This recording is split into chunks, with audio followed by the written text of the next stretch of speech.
नमस्कार जंटी में स्वागत आपका। मैं हूं योगेंद्र और आप देख रहे हैं हमारी विशेष पेशकश महाशिवरात्रि।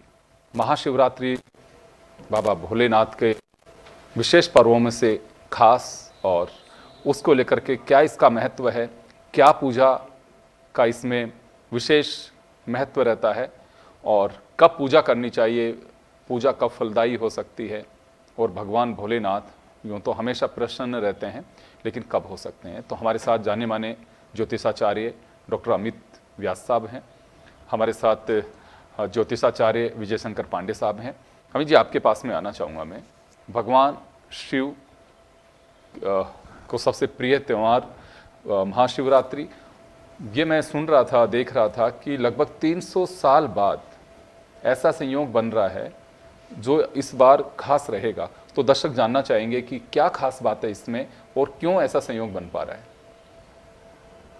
देखिए, महाशिवरात्रि का पर्व शिव जी के उन सभी पर्वों में से श्रेष्ठ है, क्योंकि हर महीने यानी 12 महीने के अंदर मास शिवरात्रि मनाई जाती है।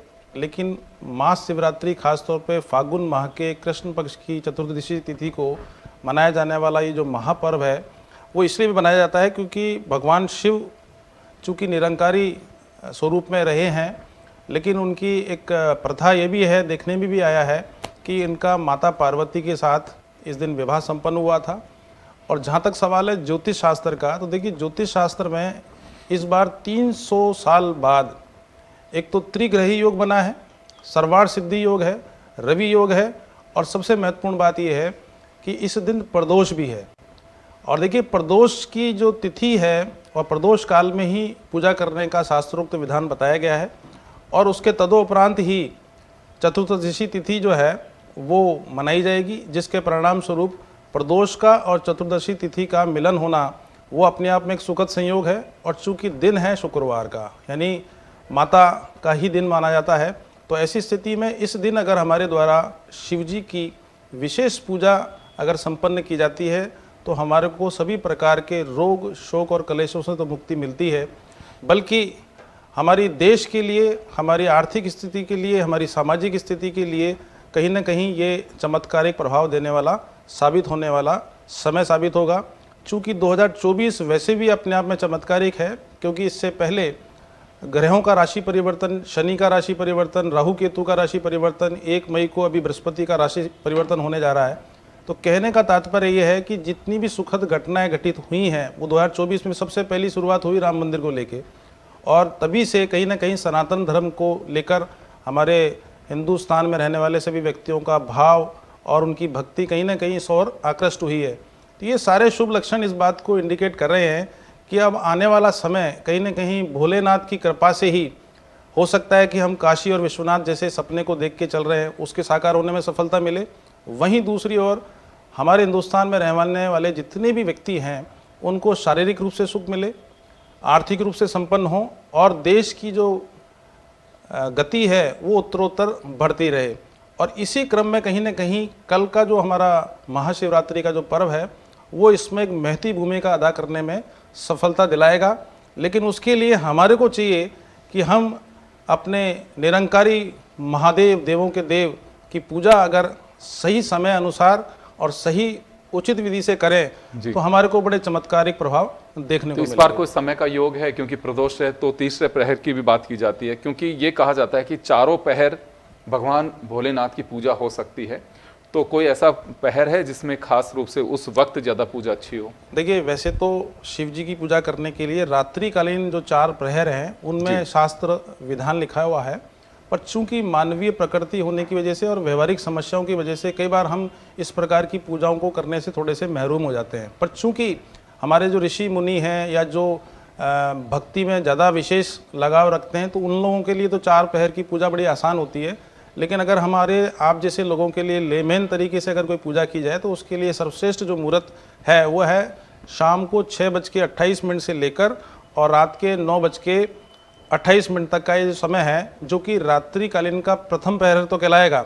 लेकिन उस समय पर कहीं ना कहीं प्रदोष काल का भी समय रहेगा और इधर हमारे चतुर्दशी तिथि के हम सम्मुख पहुंचने की स्थिति में होंगे। तो जब तिथियों का आदान प्रदान यानी स्थान परिवर्तन होता है तो वो एक संधि काल माना जाता है, जिस समय पर अगर हम पूजा पाठ करते हैं या तंत्र विज्ञान से संबंधित कोई पूजा पाठ करते हैं तो उसके बड़े चमत्कारिक प्रभाव देखने को मिलते हैं।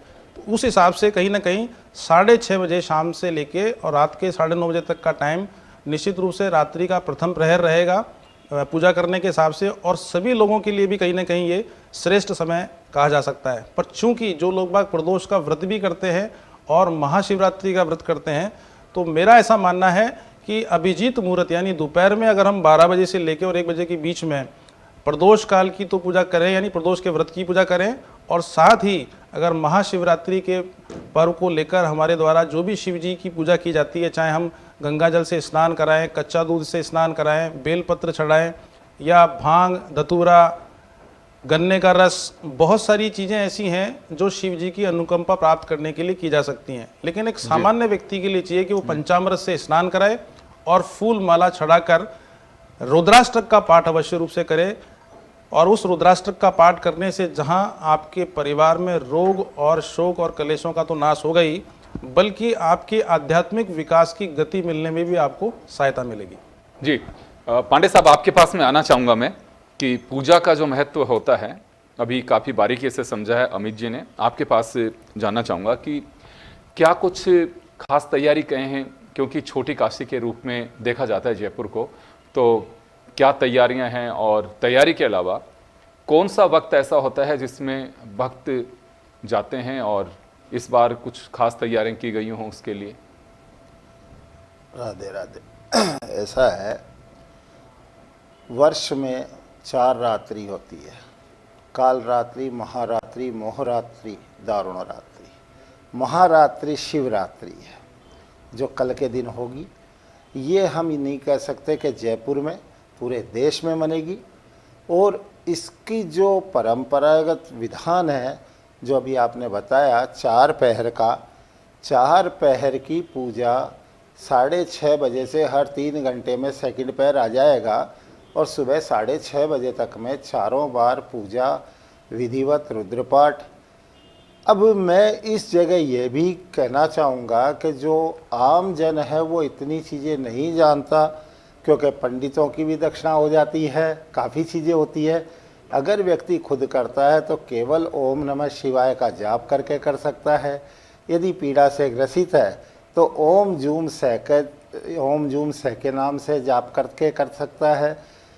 जो इन्होंने बताया, हमारे 10 तरीके के स्नान है, और भी हैं, दूध, दही, घी, शहद, पंचामृत, फूलों का रस, कुशोदक रस, और काफ़ी ये गंगा जल वगैरह, ये सब चीज़ अपनी अपनी जगह महत्व रखते हैं। जैसे जल से करने पे वृष्टि का है, कुशा से करने पे व्याधि का है, दही से पशुओं का है, इक्षु रस से धन प्राप्ति है, लक्ष्मी की प्राप्ति है। इसी प्रकार अगर कोई मनुष्य बहुत ज़्यादा चारों तरफ से पीड़ा में घिर गया हो, कई बार ऐसा होता है कि मैं तो बहुत अच्छा हूँ लेकिन मैं जिधर बात कर रहा हूँ वही मेरा दुश्मन है, वही मेरा दुश्मन है, हर कोई हमारी काट करता है। जब ऐसी परिस्थिति बन जाए, उसको सरसों के तेल से शिव जी का अभिषेक करना चाहिए। शत्रु नाशक शिव जी के सरसों के तेल से होता है। और कल जो ये हो रही हैं पूजाएं, होगी, दुनिया भर करेगी। मैंने आपको इसलिए सरलता से बताया कि आम जन जो देख रहे हैं, करना चाहते हैं, वो अपने स्वयं के विवेक से भी कर सकते हैं, कम खर्चे में हो जाएगा। करवाने वाले तो ऑनलाइन भी करवा रहे हैं। बिल्कुल। वैसे तो खैर भगवान का नाम ओम नमः शिवाय, यही अपने आप में काफी महत्व हमने है। तो पहले ही कह दिया कि रामेश्वरम महादेव जहाँ रामलला स्थापित हुआ है, वहाँ 4 पैर की पूजा होगी, रुद्रपाठ होंगे, सारे काम होंगे। इसीलिए हम ये नहीं कहते हमारे विधान से आप चलो इतना लंबा नहीं निभाते हो, आप तो 4 पैर में जाके एक बार शिव जी पे जल चढ़ा के ओम नमः शिवाय करियाओगे तो भी आपकी पूजा सफल है। केवल ये शिव जी ही एक ऐसा देव है, देवाधिदेव, कि जो जब आदमी मृत्यु के मुंह में चला जाता है, वेंटिलेटर पे होता है, तब केवल एक शिव ही ऐसा है जो उसके महामृत्युंजय जब से वो वापस एक बार के लिए बचता है। तो ये बहुत बड़ी पूजा है, बहुत बड़ी रात्रि है शिवरात्रि, महाशिवरात्रि है।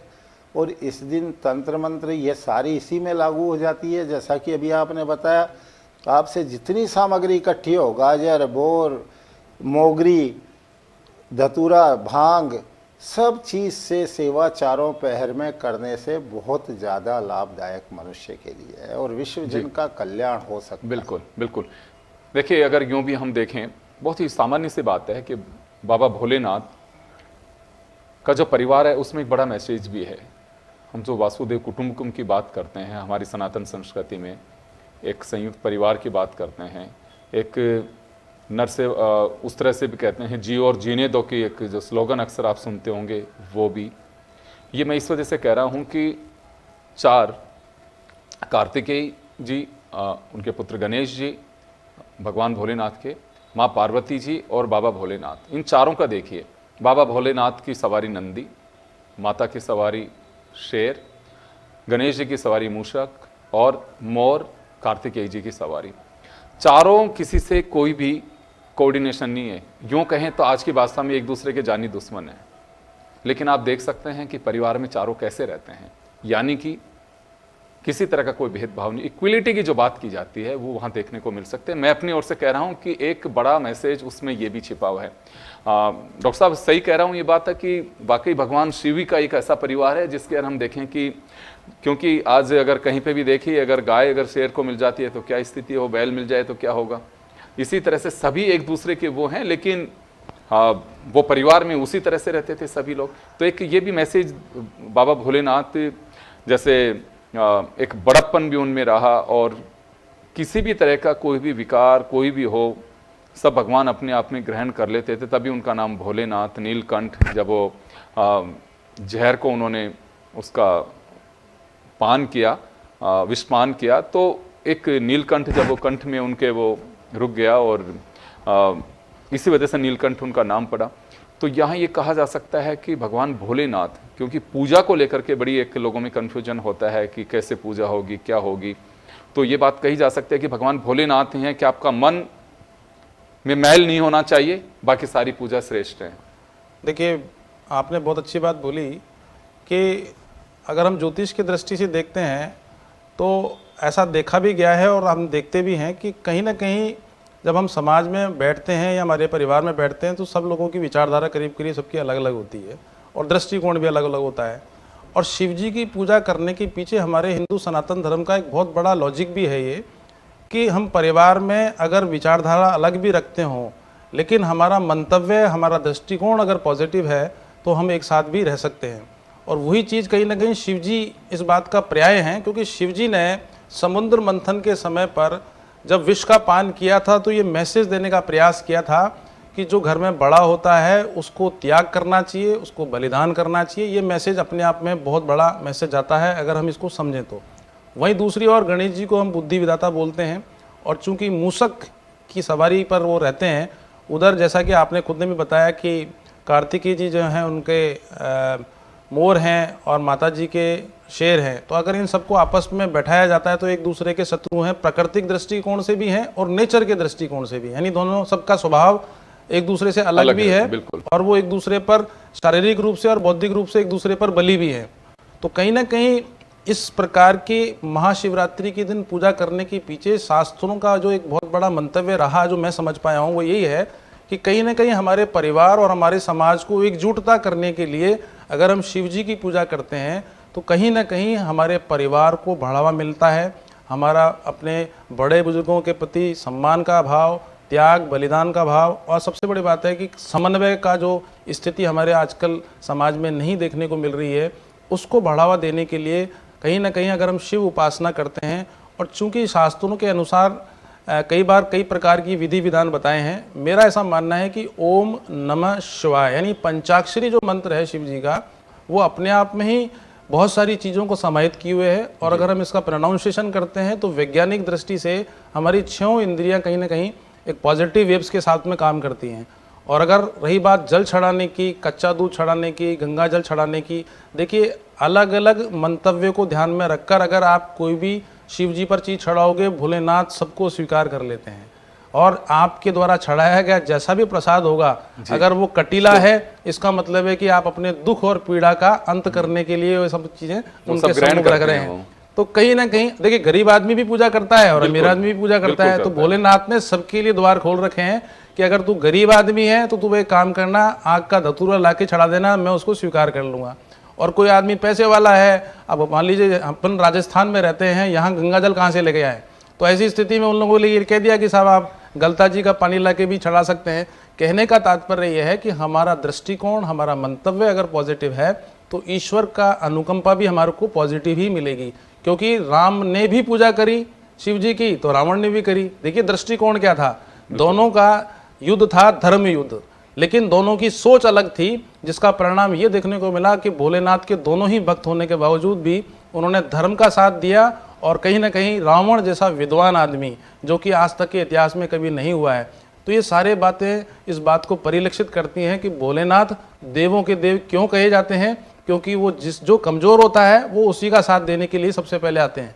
तो ऐसी स्थिति में अगर हमारे शरीर से, हमारे मन से, हमारे अर्थ से अगर हम कमज़ोर हैं तो आप कल महाशिवरात्रि के दिन अपने मन से जो भी आपकी इच्छा हो, कोई बाउंडेशन नहीं है, शास्त्रों में भी कोई चीज़ ऐसा नहीं है कि हमारे हिंदू सनातन धर्म के अंदर इतनी इलास्टिसिटी, इतनी लोचशीलता है कि उसमें कहीं बाउंडेशन नहीं है। शिव जी को अगर आप कोई भी चीज़ समर्पित करते हैं, शिव जी उसको स्वीकार कर लेते हैं। पर चूंकि जो व्यक्ति पूजा पाठी होते हैं, सिद्धिक होते हैं, तांत्रिक होते हैं, तो उन लोगों के लिए ज़रूर इस प्रकार के 4 प्रकार की पहर की पूजाएं बताई हैं। बाकी मेरा ऐसा मानना है कि हम सभी लोगों को कहीं ना कहीं 12 से 1 का दोपहर का जो मुहूर्त है वो सर्वश्रेष्ठ मुहूर्त है।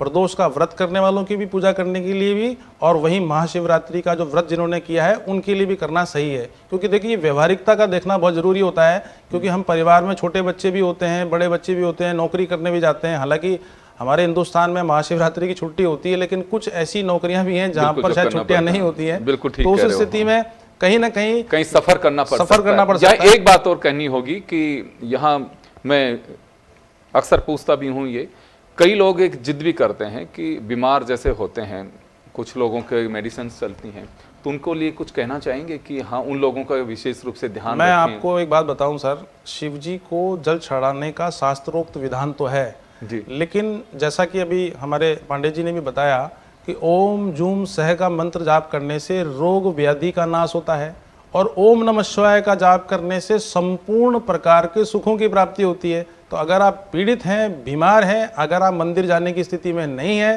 तो आप अपने ही बेड पर, अपने जहाँ भी आप विराजमान हैं वहाँ पर ओम जूम सह का 108 बार मंत्र बोल लीजिए।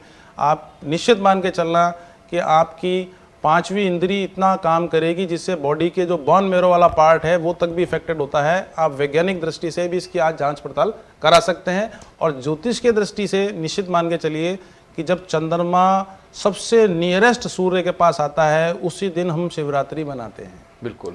और चूंकि शिव को सूर्य का रूप माना है और चंद्रमा को उन्होंने अपने मस्तक पे लगाया है, इसका मतलब है कि सूर्य जब चंद्रमा साथ मिल जाते हैं तो मनुष्य रूपी शरण, क्योंकि चंद्रमा मन का कारक होता है और सूर्य हमारे शरीर का कारक होता है, तो दोनों को प्रॉपर तरीके से चलायमान रखने के लिए, और इस दिन सूर्य उत्तरायण भी होते हैं, ठीक एग्जैक्ट यही एक टाइम होता है जिस समय पर सूर्य उत्तरायण होते हैं। और उत्तरायण होने वाली स्थिति में ऐसा देखा भी गया है वैज्ञानिक दृष्टिकोण से भी और ज्योतिष के दृष्टि से कि मनुष्य के शरीर में एक ऊर्जा का संचरण होना चालू होता है।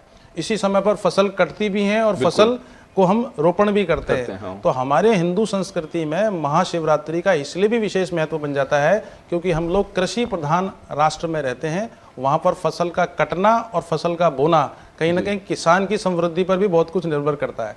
तो ऐसी स्थिति में मौसम का परिवर्तन होना और हमारे मनुष्यों की कार्य प्रणाली में परिवर्तन लाने के लिए भी महाशिवरात्रि के पर्व को मनाना अत्यंत ही आवश्यक है, वैज्ञानिक दृष्टि से भी और सामाजिक दृष्टिकोण से भी। बिल्कुल आप सही कह रहे हैं। और निश्चित रूप से ये भी भगवान की ओर से और शास्त्रों में कहा कि पहला सुख निरोगी काया। आप वाकई जिद नहीं करनी चाहिए इसमें। अगर कहीं पे आपको लगता है कि किसी बीमारी के आपसे ग्रसित हैं, आप चल नहीं फिर पा रहे हैं, तो भगवान भोलेनाथ को सब मालूम है कि आप कहाँ पे हैं और किस स्थिति के अंदर हैं। तो आप अपने आप को ऐसे परेशान करने की कोई आवश्यकता नहीं है। और भगवान शिव चालीसा भी आप पढ़ करके, जैसे कि ज्योतिषाचार्य कहते हैं कि शिव चालीसा पढ़ करके भी भगवान को आप याद कर सकते हैं।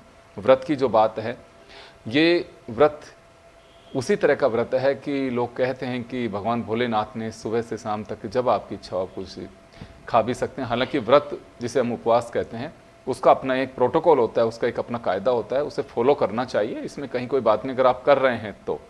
लेकिन चलिए, आपकी सेहत जितना आपको अलाउ करती है उतना ही आप जरूर करें। अनावश्यक रूप से होड़, जैसे हमें अक्सर सुनते हैं कि होड़ में गोडे फुड़ा लेते हैं कई लोग, तुड़वा लेते हैं, वो काम नहीं करना। अगर आपको लगता है कि मेरी बॉडी मेरा सहयोग कर रही है और ये काम करने के लिए मैं बिल्कुल फिट हूँ, तो आप ज़रूर करिए। नहीं कर रही है तो बिल्कुल मत करिए। आप मेडिसिन के साथ में जो चल रहे हैं आप वो ज़रूर लेते रहिए। मैं जन टीवी की ओर से सभी दर्शकों से अपील भी करना चाहूँगा। पांडे साहब आपके पास में आना चाहेंगे। देखिए, कई बार हमारे यहाँ व्रत जो होते हैं, मैं कई बार देखता हूँ कि करवा चौथ का व्रत किया, चांद का देखते रहेंगे, चलिए वो तो अर्घ्य देना होता है, लेकिन कईयों की स्थिति खराब हो जाती है। अब देखते हैं कि इसी तरह से मैं कृष्ण जन्माष्टमी की बात करूं तो दिन भर से कहीं भी किसी, ये कोई अपने ही की नहीं, मुसलमान भी अपने रमज़ान के दौरान रोजे रखते हैं, तो बहुत सारी चीज़ें होती हैं। लेकिन क्या वाकई आपकी सेहत के साथ में भी इसका कुछ पार्ट जुड़ा होता है? उसका ध्यान रखना भी ज़रूरी होता है। सेहत का ध्यान रखना जरूरी होता है। आपने भी जैसे बताया, हमारे जैसे ग्रहण काल में स्पष्ट किया गया, बालक, बुजुर्ग और बीमार को कोई चीज़ की अलाउ नहीं है, वो सब कुछ कर सकता है। इसी प्रकार जैसे आपने कही, जो ज़्यादा पीड़ा से ग्रसित है उसके परिजन भी ऐसा कर सकते हैं, थोड़े से काले तिल उनके हाथ लगा के और शिव जी पे चढ़ा दें। वो घर में बैठा बैठा ओम जूम से ओम नमः शिवाय, उसको जो मंत्र अच्छा लगे, जो वो कर सकता है सरलता से वो कर ले, उसकी पीड़ा जरूर भगवान हर लेता है। और भोलेनाथ से बड़ा तो कोई हरने वाला है नहीं। पहली चीज़ रही कि ये बहुत सारी चीज़ें हमारे पास है, सामग्रियों का कोई अंत नहीं है। कई हमारे पास औषधियाँ हैं, उनसे भी स्नान होता है, कई चीज़ें हैं। लेकिन आज जो आपके माध्यम से हम कर रहे हैं, यहाँ पे मैं एक धर्म के प्रचार प्रसार के माध्यम से इतना ही कह सकता हूँ कि आम जन कर सके, जिससे ज़्यादा से ज़्यादा लाभ होगा। अगर आप करते हो तो आपके परिवार के साथ पड़ोसी को भी लाभ मिलता है। ये मत भूलो कि आप ही के परिवार के लिए है। अगर भावना अच्छी है, जब हम लोग विश्व जन कल्याण क्यों करते हैं, उसमें तो पशु पक्षी भी आ रहे हैं, सब आ रहे हैं, सभी का ध्यान रखना चाहिए। और भावना से पूजा एक ऐसी होनी चाहिए कि ईश्वर से आराधना में, मेरा एक छोटा सा उदाहरण देता हूँ। बचपन में मैं जाता मंदिर, ये कहता था भगवान मेरे सब साथियों को सुखी रख। मेरे यार दोस्त पूछते ऐसा क्यों? अरे सब सुखी होंगे, कोई तो मेरे कष्ट में साथ दे देगा, दिमाग ही नहीं लड़ाना। तो भगवान से ये मांगो कि सारा संसार सुखी रहे, तो फिर अपन काहे में दुखी है, मुझे ये बताएं। और ये सब एक शिव की लीला है। कल तरह तरह का होगा, कई जगह बर्फ़ की झांकियाँ, ताड़केश्वर जी के लंबी लाइन होगी, झारखंड पे लंबी लाइन होगी, घंटों में नंबर आएंगे। लेकिन ज़रूरी नहीं है कि वहीं हमें जाना है। जो अपने घर के पास पड़ता हो, छोटा हो, घर में चलित शिव जी की मूर्ति है तो उसको भी कर सकते हैं आप। और ये जो आपका प्रश्न था, इसका सरल सा जवाब यही है कि जब बिहारी बीमारी में हमारे कोई नियम लागू नहीं है, केवल बिना नहाए भी हम मन में ओम जूम से करते रहेंगे तो भी भगवान सुनेगा, इसमें कोई दो राय नहीं है। जी अमित जी, आपके पास में आना चाहूँगा। ये बिल्कुल अच्छा सवाल है कि अक्सर लोग ये देखते हैं कि पर्टिकुलर उसी स्थान पे जाना होगा। भगवान शिव एक है, कहीं पे भी 12 ज्योतिर्लिंग, 12 जो ज्योतिर्लिंग है, उनको छोड़ करके हम कहीं पे भी पूजा कर सकते हैं, या पर्टिकुलर किसी जगह का विशेष महत्व रहता है शिव पूजा में? देखिए, बहुत ऐसा क्वेश्चन है जो कहीं ना कहीं हमारे सब मन के अंदर जिज्ञासाएं रहती हैं जी कि 12 ज्योतिर्लिंग जो स्थापित हुए थे या शिवजी ने कराए होंगे। ऐसा मैं मान के चलता हूं कि उस समय पर जनसंख्या के आधार पर शिवजी ने हिंदुस्तान के सभी कोनों में करीब करीब 12 ज्योतिर्लिंग स्थापित हैं। तो जनसंख्या के अनुपात में लगभग लोग वहाँ पहुँच जाया करते थे। लेकिन जैसे जैसे एजुकेशनल डेवलपमेंट हुआ, लोगों का धार्मिक आस्थाओं से जुड़ाव हुआ, तो उस केस में ये कहा जाने लगा कि साहब हमारे को काल सर्प की पूजा करानी है, महामृत्युंजय की पूजा करानी है, या पितृदोष की पूजा करानी है, तो संबंधित ज्योतिर्लिंग पर जाकर ही अगर हम उसकी पूजा कराएंगे तो उसका हमारे को लाभ मिलेगा। लेकिन मेरा ऐसा मानना है कि किसी भी पूजा के लिए शास्त्रों में कहीं कोई बाउंडेशन नहीं है। हर जगह पर हम ठीक है प्रजम्पशन लगा सकते हैं कि महाकाल के दर्शन करने से सभी प्रकार की रोग व्याधियाँ दूर होती हैं और काल सर्प की पूजा कराने से उसका चमत्कारिक लाभ देखने को मिलता है। हाँ, चूँकि स्थानम प्रधानम की बात कहीं ना कहीं लागू जरूर होती है, लेकिन मेरा ऐसा मानना है कि महाशिवरात्रि का ऐसा कहा जाता है कि आप 16 सोमवार का व्रत नहीं कर सकते हो, पूरे सोमवार के व्रत नहीं कर सकते हो पूरे 12 महीने, तो आप साल में एक ही महाशिवरात्रि का व्रत आता है, अगर आप वो व्रत कर लेते हैं तो शिव जी उन सभी जो बहुत सालों से व्रत करते आ रहे हैं उससे भी ज़्यादा पुण्य फल आपको इसमें प्राप्त हो सकता है।